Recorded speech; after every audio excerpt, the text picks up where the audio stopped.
Okay, we're at the big one, people. We've made it. We're at the 20 markers. You're going to get 2 of these on paper 1, 2 of these on paper 2. So 40 marks of 100 is coming from purely 2 questions. Nice. The 20 mark question format is always around the same kind of formula every year. Should company X, so the company in the case study, do option A or option B in order to achieve objective Y, whatever the objective is stated in the question, or objectives Y and Z, okay? 5 paragraph structure. What are we looking for? We go. I'm going to come back to that top bit in a second. Option 1, argument 4, with your 4 chains of analysis embedded within the case study, all the information. Option 1, counterbalance. Again, 4 chains of analysis. So you're going to give the downsides of the first option. Option 2, argument 4, 4 chains of analysis. Option 2, counterbalance with your 4 chains of analysis.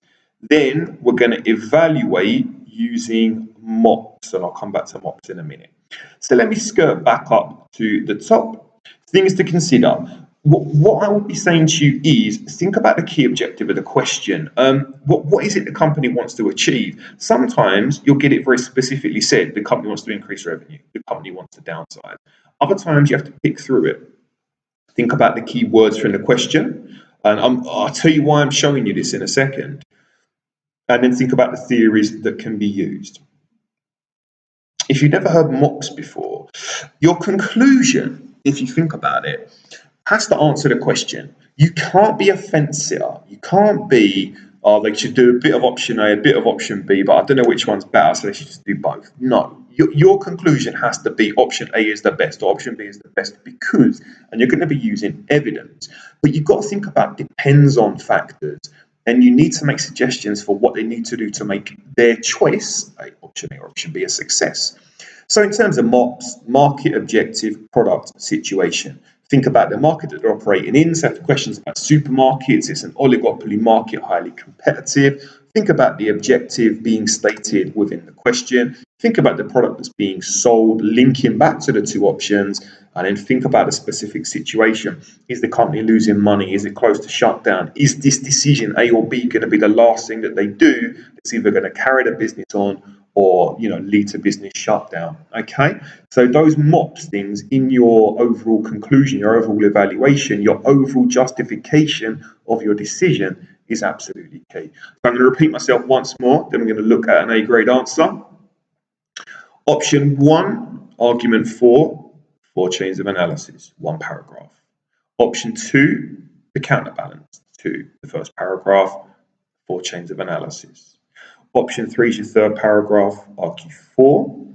Option 2, counterbalance, 4 chains of analysis is your 4th paragraph, and you conclude using the overall conclusion, the evaluation. So straight away, let's go and look at the A grade answer.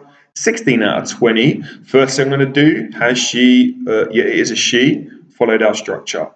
Paragraph 1, paragraph 2, however. Paragraph 3, paragraph 4, however. And look at the size of this conclusion. I'm going to spend some time going through this. That conclusion's huge. 5 paragraphs, absolutely perfect. Let's have a look at the question.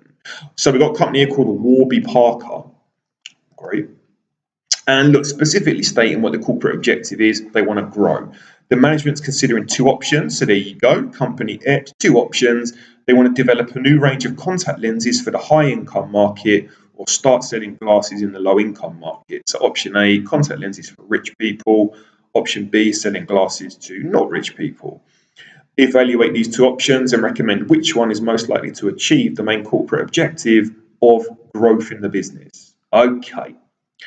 So there we go, let's have a look. Paragraph 1, by operating in the high income market, selling contact lenses, Warby Parker will have the opportunity to target a niche market, a bit of knowledge there. So she's got definitions going, 0.5 billion people. So she's using the case study.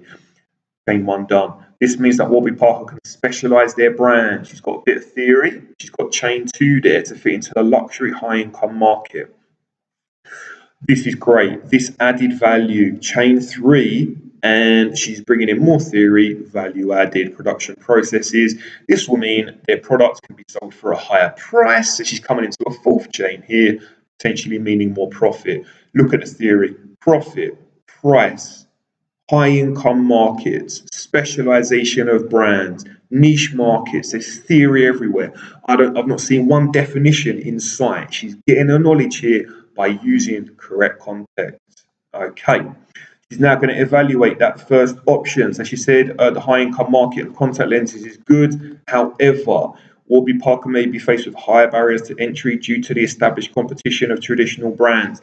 I have no idea about the contact lens market. I'm sure you lot don't as well. But the evidence obviously suggests from what she's read through in extracts A, B, C, and D that there is some really established competition. Could almost be an oligopoly market.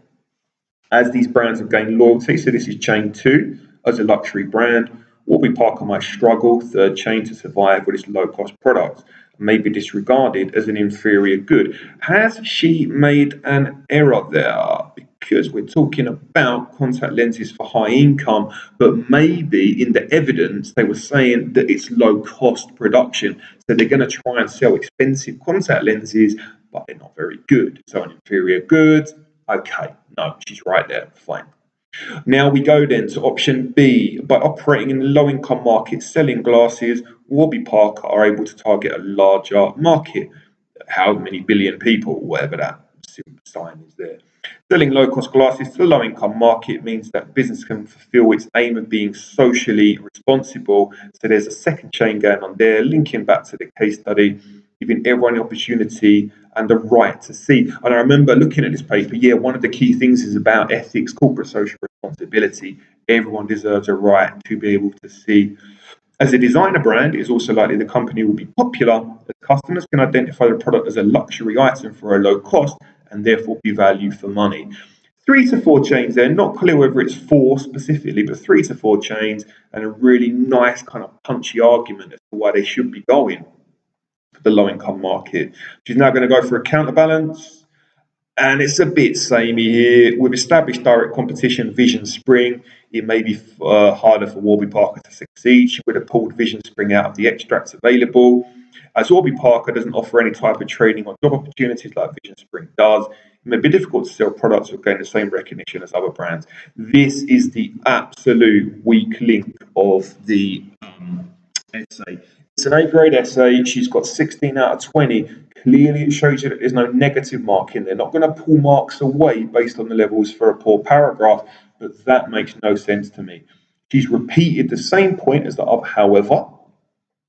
She's then speaking about training or job opportunities may be difficult to sell products or gain the same recognition. Now, let's say, for example, my favorite brand is, I don't know, Apple, all right? When I look at a new iPhone, do I really sit there and think how much training and job opportunities do Apple employees get? And, the more opportunities available, the more likely I am to buy this phone. We don't think like that, do we? We think about value and core features, etc.